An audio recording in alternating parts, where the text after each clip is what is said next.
Hey there, welcome back to the Biofield Hacker channel. Before we dive in, just a quick note as always, I'm not a medical, psychological, legal, or financial expert, nor do I claim to be.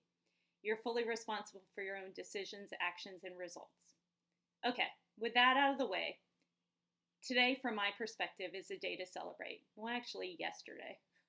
Not that every day isn't a chance to celebrate the dawn of a new day, but yesterday was pretty special. In many cultures around the world, yesterday they celebrated Lunar New Year, the year of the fire horse. And whether or not you subscribe to celebrating this new Lunar New Year, my guess is that you can get behind the foundational impact of what this new year is thought to bring from an energetic perspective. Dramatic change, action towards revolution, acceleration. Cosmologically, it's actually associated with vitality and intense energy, the wind horse, and purification and rapid transformation, the fire. On a more subtle level, that is life energy combined with the inner fire of spirit, of the will with intention. It's combined, let me repeat that because I screwed it up, retrograde. Combined with the inner fire of spirit that wills with intention. Okay, much better. All right, so you may be saying, okay, that's fine and good. So what the hell does it mean to me for my energy and my daily life if I don't subscribe to that? What I would tell you is that this new year provides the opportunity for you. And I challenge you to make the choice to leverage it into your own personal transformation and personal transmutation revolution. And within it, take back your full personal power and self-sovereignty. Well, this is a pretty complex call and challenge. It can be boiled down to something so elegantly simple. Learn to be self-sovereign through self-mastery. Everything else gets stripped down when you are. By deciding to walk through the fire of raw self-honesty to get you there, you'll emerge transformed. Let it burn away any ego, judgment, or need for any flavor of external validation. Your own energetic transmutation revolution is an internal job. Today, to jumpstart that, I want to focus on embracing your own polarities. And yes, I'm getting a little nerdy and philosophical with you today, but I'm in the mood.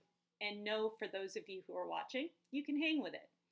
As by being here and this resonating with you, you're by nature probably a wisdom seeker. So let's quickly break down a way to dive into and embrace your own polarities without diminishing them and yourself in the process.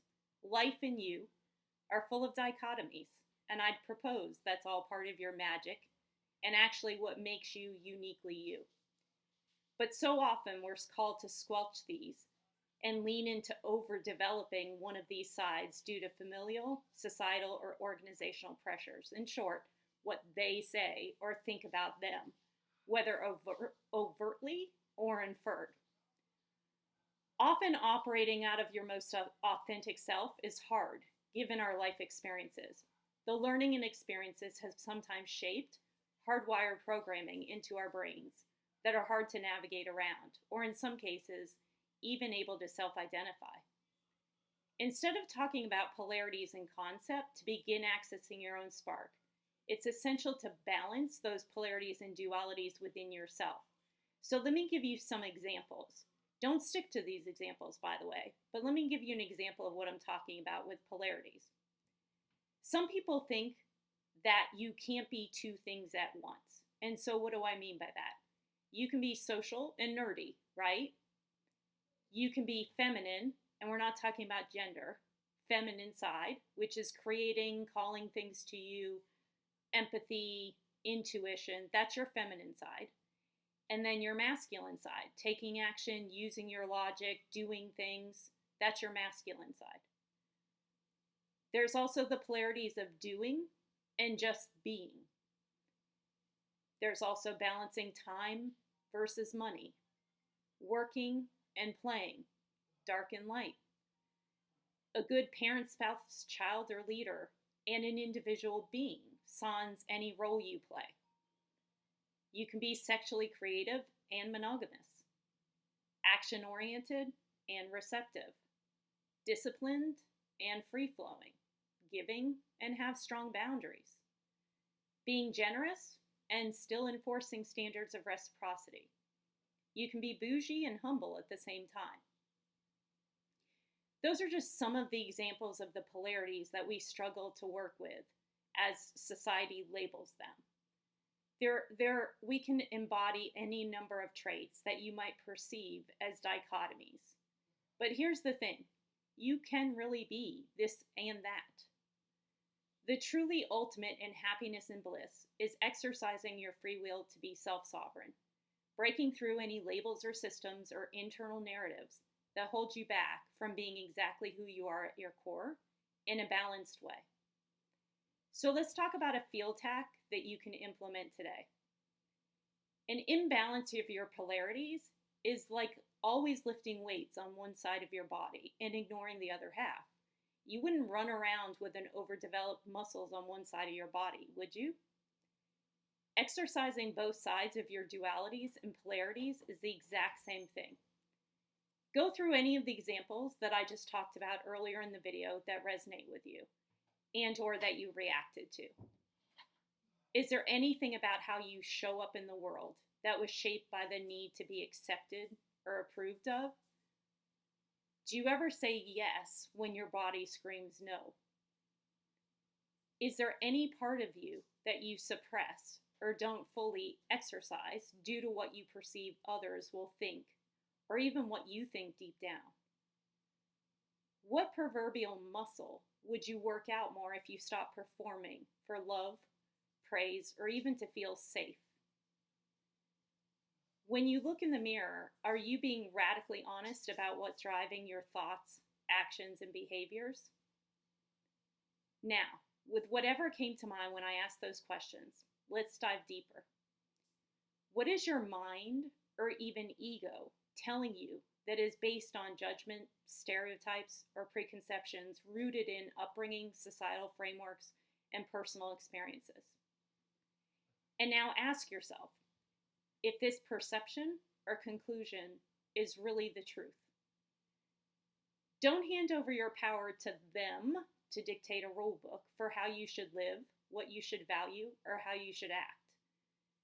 Don't be complicit in your own societal grooming and suppression. And if you realize, although I said it strongly, but I feel strongly about this, if you realize you've been complicit in societal grooming, give yourself grace. Awareness is the first step towards liberation. When your ego gets bruised, it creates a powerful opportunity for exponential growth and ignites that transmutation revolution within. It's all in how you handle it.